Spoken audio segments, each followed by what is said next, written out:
Oh, yeah, it's the dog days of training camp on this episode of Defending the Kingdom, but not only the DOG days, it's the DAWG days. Could the Chiefs be better this year than a year ago? And who are the dogs on this team? Because many times they bark during this time of training camp. Our Defending the Kingdom podcast is brought to you by Ticketmaster, your new best friends. You've used them for awesome concerts this summer at GEHA Field at Arrowhead Stadium. Check them out for home games and road games in what is another marvelous schedule for your back-to-back Super Bowl champion Kansas City Chiefs. McKinnon is in at running back. First down and goal to go. Play action fake. Right side throw. Touchdown! Kansas City! McCole Hardman with the catch on the right side. A 3-yard touchdown pass in overtime. Hi, everyone. I'm Mitch Holthus, voice of the Chiefs, along with senior team reporter Matt McMullen. I just look at you going, we're on this surface that we talk about, which is literally we could have I could make you an omelet right here. But anyway, it's just, black radiates the heat. So here we are. Here we are. I was thinking about this. So the heat index today is like well over 100 degrees. Let's just say it's at 100. 7 months ago, we were doing a field pass show for the wild card round when it was minus 27 degree wind chill. So it's like 130 degrees warmer today than it was that day. Think about that. And we're out here. We're out here for the people. The 2 times we've done a podcast up here, there's been some weather alert about the heat index.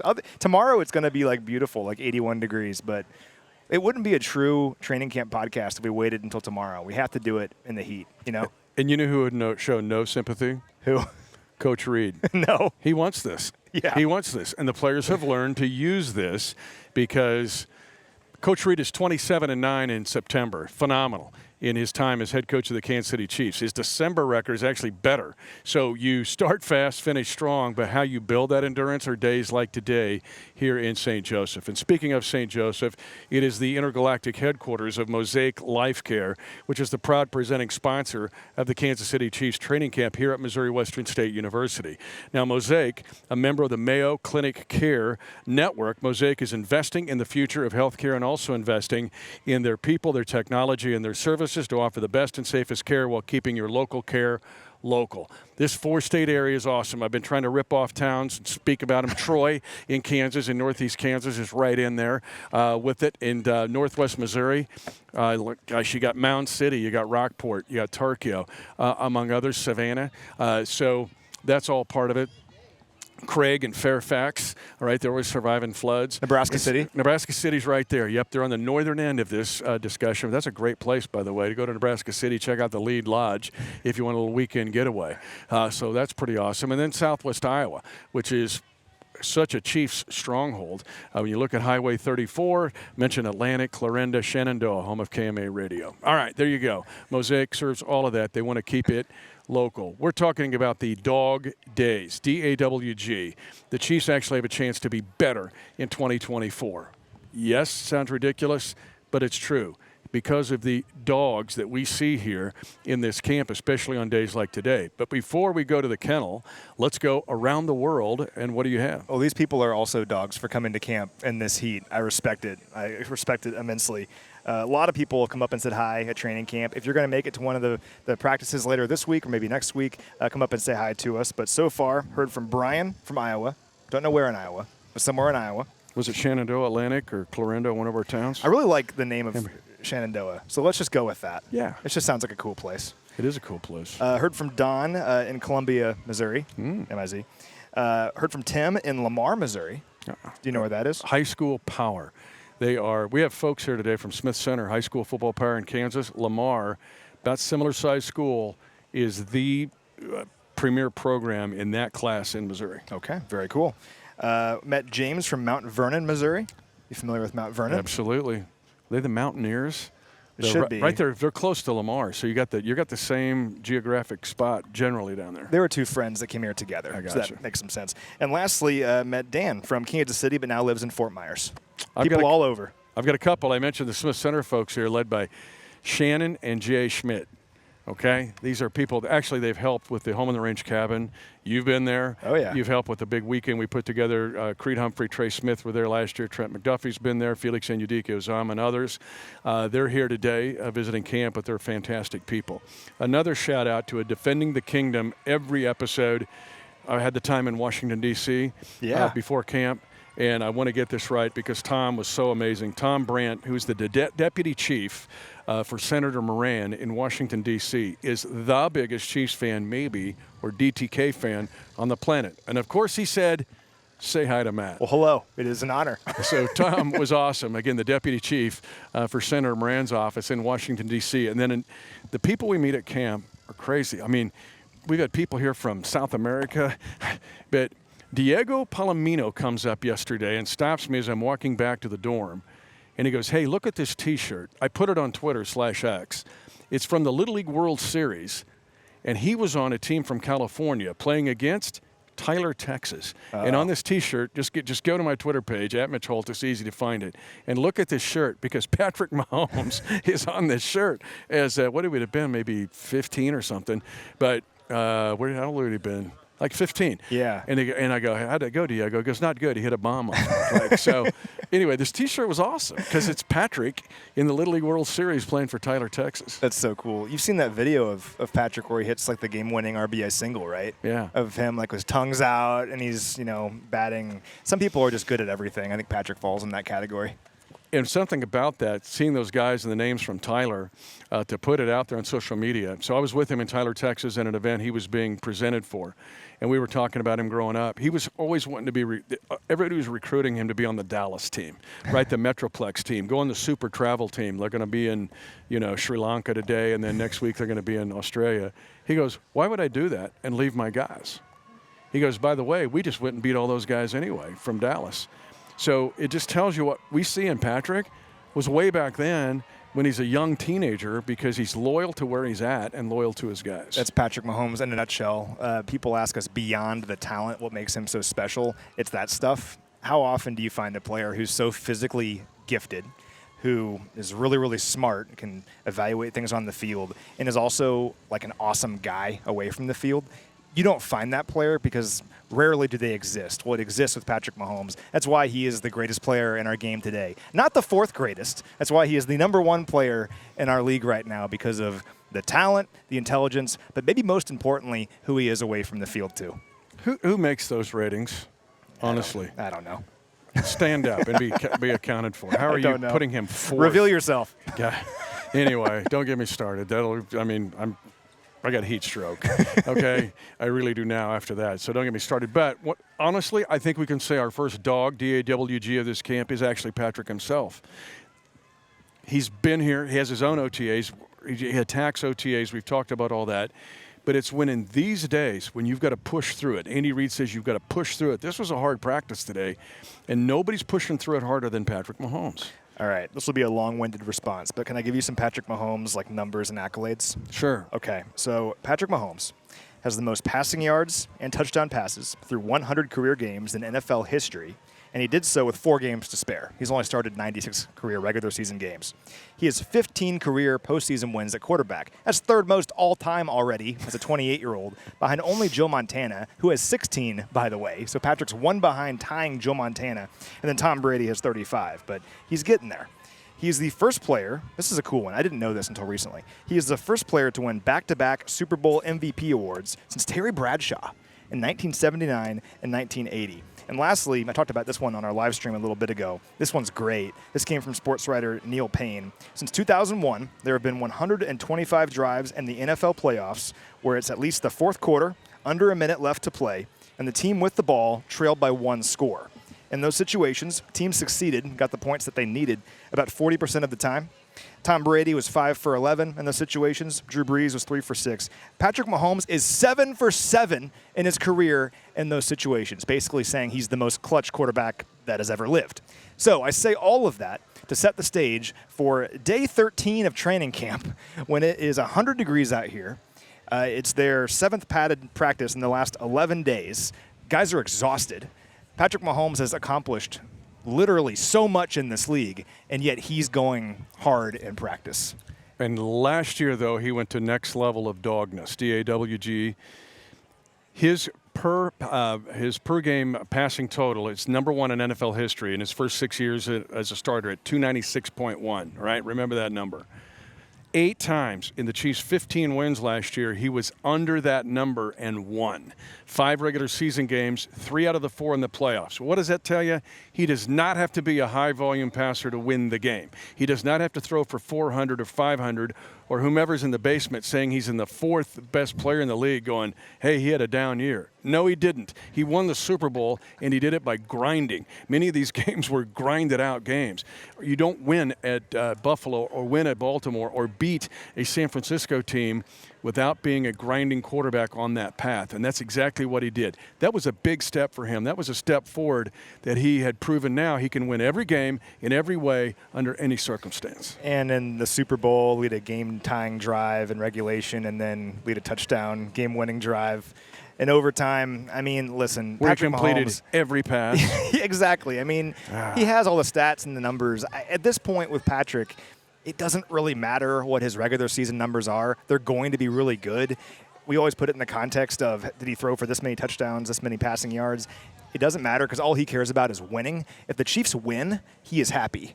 And if he helped the Chiefs win in some way and the Chiefs won the game, that's all he cares about. And the Chiefs last year won the division, got to the postseason, had maybe the hardest playoff run, like playoff march ever, and it ended with the 2nd straight Super Bowl title. I mean, he's not only the best player in the game today, he's one of the greatest players to ever live. And when it's all said and done, I look forward to our DTK in like 2041 or whatever. We'll be talking about Patrick Mahomes maybe as the greatest player of all time. There's other dogs in this camp that deserve mention on this episode. The offensive line's right there. We had featured them in a live stream that we did earlier in camp. But the 2 guys come to mind, Creed Humphrey and Trey Smith. And actually, Juwan Taylor. He's different than he was a year ago.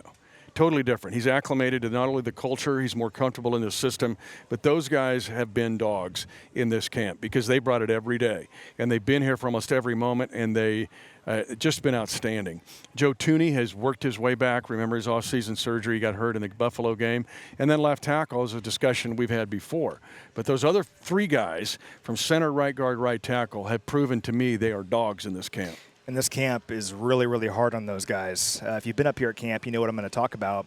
There is a segment of many of these practices called the long drive drill, and it is what it sounds like. It basically simulates a real game situation where you're on the field for several consecutive plays.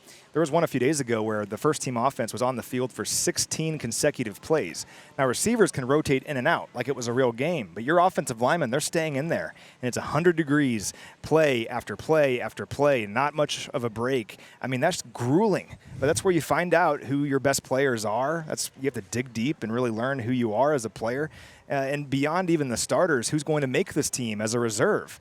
Those guys separate during these days and during things like long drive drill. And I know training camp kind of gets monotonous after a while. I mean, yeah, it's day 13 of 19, but every single day, every player is evaluated on every single play.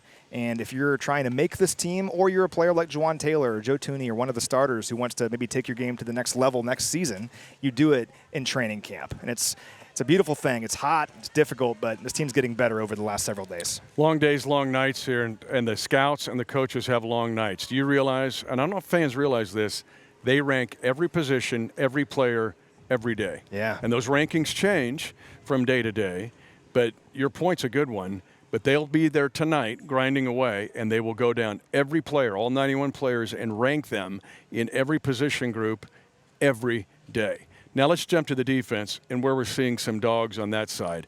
Drew Tranquill, to me, is maybe the valedictorian of this discussion. I'm calling him Allosaurus because he's coming out here. I love it. He prays right here before he goes on the field. It's like a game to him. He prays. It's like, boom, and then he hits the field. He is all over the place, even to agitate the offense a couple times.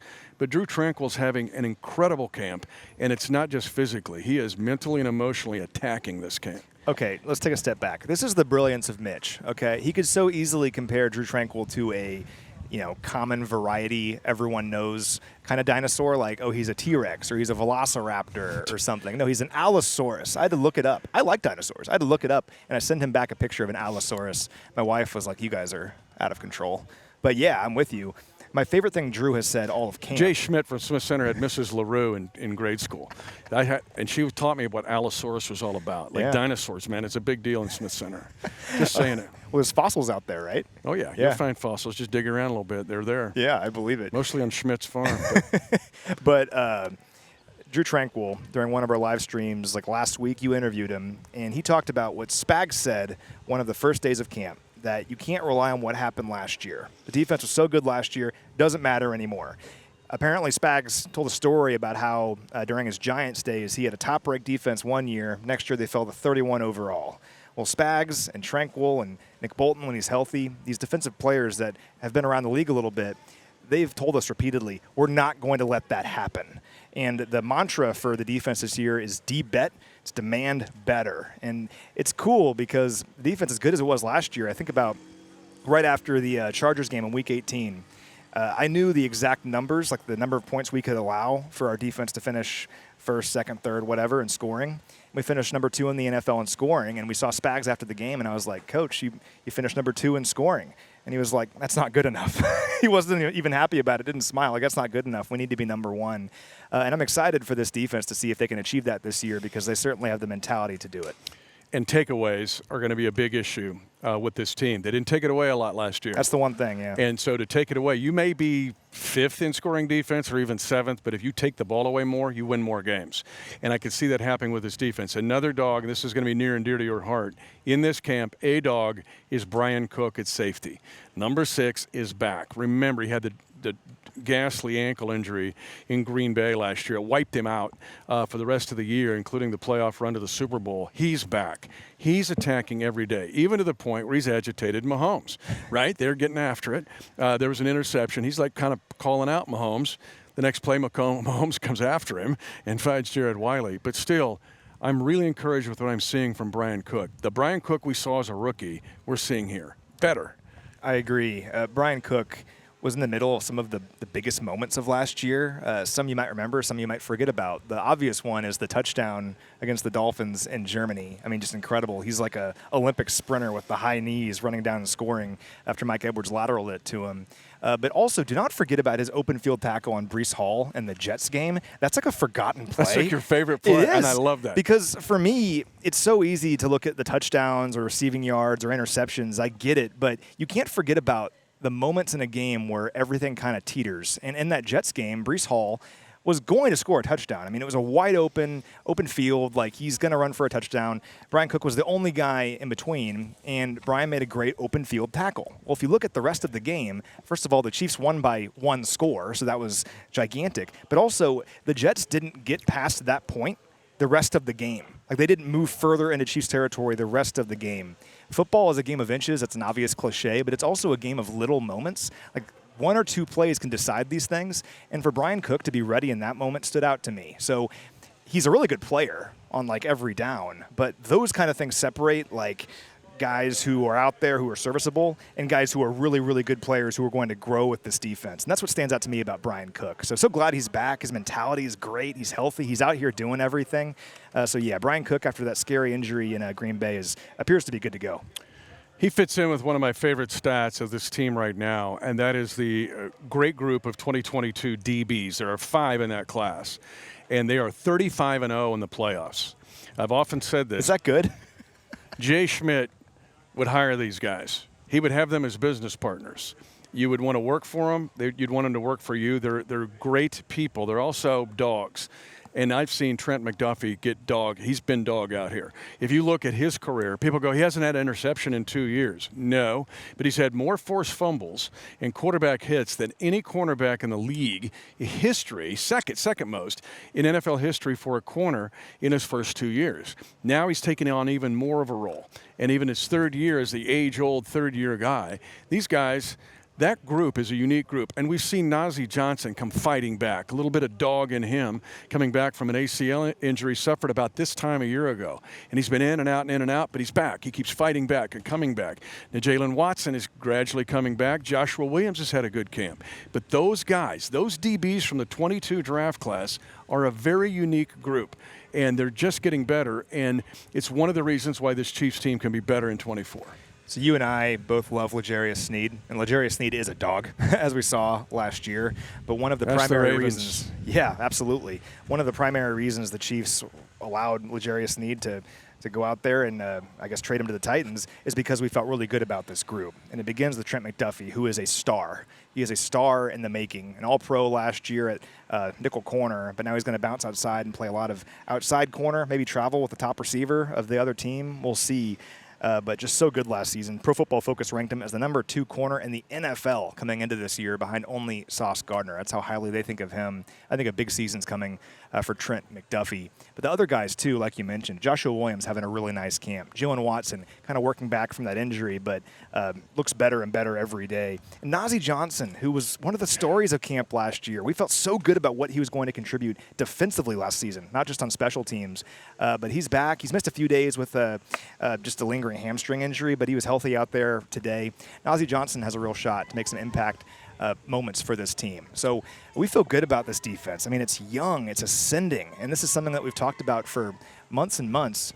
The 2022 draft class, all those defensive players have been right in the middle of all this success, and they are only getting better. And that's very exciting if you're a Chiefs fan. And they are so emotionally and mentally mature. It's like CEOs all there in training in that defensive backfield. That's what's kind of overlooked, I think, in these guys and how they have grown, especially guys that we mentioned. Okay, the other dog, and we'll close out this way, and it's going to surprise you, but I'm going to put Harrison Butker in this dog category, the DAWG. Why? He has had to completely change the way he does kickoffs. We watched him this summer, this new kickoff rule, and Matt's going to be down on the sideline, and you can listen to the largest network in the NFL as well, Jacksonville, on Saturday night. I'm going to try my darndest, if you're not watching and listening, to explain it, because it is the craziest thing you've ever seen. It's the demolition derby at the county fair. That's the only thing I can say. It's just nuts, people bashing into each other. But the fact that to kick the ball, you've got to kick it entirely different than any time he's ever done it in his life. He is doing it outstanding. At first this summer, watching him, I'm like, ooh, I don't know if it's going to work. He has completely changed the way he's kicked out here. Have you noticed how many perfect kicks he has had? That means he had to change his mind and his physical style. To me, that's a kicker dog. It's just completely different, and I know a lot of people watched the Hall of Fame game, and you got kind of an idea of it, but that was just kind of scratching the surface. We've been watching this since OTAs. There's a lot of weird stuff that's going to happen with the new kickoff, and the preseason game for us on Saturday will be Chiefs fans' first opportunity to see the Chiefs and how they handle it. It's something that Dave Tobe has really embraced. And, you know, a lot of teams might end up still kicking touchbacks because it will put the ball at the 30. It's not great. It's still great field position for the opponent. But for teams that can't figure it out, they'll be like, we'll just kick touchbacks. Dave Tobe wants to find a way to make this work to our advantage, because the teams that can really figure this out are going to have an enormous advantage over their opponents. Because if you can consistently pin teams back with this, and then on the flip side, if you can take advantage of the field position that you're giving Patrick Mahomes the ball at the 30 or the 35 or the 40 every single time, imagine the damage he can do. But really, for Butker in the kicking game, you're right. It's like learning a whole new language. It's difficult. It's hard. It's something that's never really happened before for players of his caliber. But he's done a great job trying to learn this and figure out how to place the ball perfectly. I don't know how much we can really say or reveal strategy, but there's some fun stuff for sure. Just watch it on Saturday night, and I'll talk about it as well. But he's had to completely retrain his brain and show some toughness. And I didn't think he'd be doing it this well, this consistently, this soon after we saw the summer. But he just totally turned his life into I've got to kick these weird kicks, which is anything he's learned from any time learning as a kick going back to a little kid. So, but to me, is a dog in what he's doing with that, because that's going to decide games. Okay, one way or the other. Coverage returns, or if you mishandle a kick and he stumbles, it goes out of bounds because it's coming at you like a knuckleball or some, crazy medicine ball. That's the way you got to kick it. So let's put Bud in that category. And for these returners, it's kind of funny to see this. So if it lands inside the 20, you have to return it. It has to be returned. There's no fair catches or just letting it go. No, you have to return it. And if the ball gets by you, or if you catch it and it slips out behind you, the panic that they must feel. And hopefully throughout the season, we're seeing a lot of that, where the receiving team that the Chiefs are playing against, the ball gets by them, or that goes through their hands and goes behind them or something, and they have to run back and get it, and the Chiefs pin them at the 5-yard line. Hopefully a lot of that this year. And this Chiefs defense that we talked about earlier that we believe so much in, if you can pin the opponent back and the defense can pin their ears back and get after the passer, it's exciting stuff. It is not being on the freeway anymore. It is rush hour traffic on every one of these kicks. But the key for any team will be the kicker. Where does he put it? Is it a returnable kick? And Butker right now, to me, I think is ahead of the game. We'll see. So thanks to the folks at Mosaic. They've been awesome all throughout camp here, not only with our live streams, helping fans. We saw them help a fan here today. It was so hot. But they've also helped our players throughout this camp. Matt, they've been great. So big thanks to the folks at Mosaic. Again, part of the Mayo Clinic care system now. And they're so local focused, Mosaic, it's great. And then the folks at Ticketmaster, man, they're your new best friend for trying to get tickets for home and road with the Kansas City Chiefs. But, I mean, let's go. We got to grind it out for a couple more days here, and then Jacksonville Saturday night. I'll be a puddle on the sideline in Jacksonville, spend an August night. I'm sure it'll be 100% humidity in Jacksonville, but yeah, it should be a lot of fun. This has been the shortest offseason in NFL history. Back-to-back years, the Chiefs have done that, but we've talked for months and months about what could happen this year, and now finally, even though it's just the preseason, we get to see the Chiefs go out there on the football field and play an opponent. And we have some history in front of us this year, Mitch, some real opportunities, some things the Chiefs can hopefully achieve that have never happened before. And in terms of on the field and on television, it begins on Saturday. I said it in my speech in Washington, D.C., and Tom Brandt was there, right, the deputy chief. It's the power of the mangy mutt. You and I talk about it all the time. If you want to go win the county fair purple ribbon and prance around, fine. If you're going to win a Super Bowl for the third straight year, you better be a mangy mutt and find some dogs. The Chiefs are finding some right here.